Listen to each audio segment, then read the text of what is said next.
ఎముకల బలానికి, రోగనిరోధక శక్తికి ఎంతో ఉపయోగపడే డ్రై ఫ్రూట్స్ మరియు గోందుతో తయారు చేసిన స్వీట్ రెసిపీ.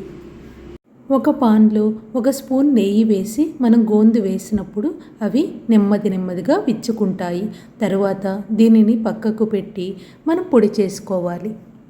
ఈ విధంగా గోందును మనము పొడి చేసుకోవడం వల్ల స్వీట్ తీసుకున్నప్పుడు అది క్రంచీగా చాలా బాగా టేస్టీగా అనిపిస్తుంది. మెత్తగా పొడిగా లేకుండా ఈ విధంగా బరకగా చేసుకోవాలి. మనకు నచ్చిన డ్రై ఫ్రూట్స్ను నెయ్యి వేసి మనం దూరగా వేయించుకోవాలి. ఫస్ట్ జీడిపప్పు, బాదం పప్పును మనం ఫ్రై చేసి పక్కన పెట్టుకోవాలి. అదే పాన్లో గుమ్మడి పప్పు, దోసపప్పు, కలింగర పప్పు, సన్ఫ్లవర్ సీడ్స్ ఇంకా మనకు ఏవైనా నచ్చినా కానీ ఆ డ్రై ఫ్రూట్స్ కూడా వేసి ఫ్రై చేసి అందులో కలుపుకోవచ్చు.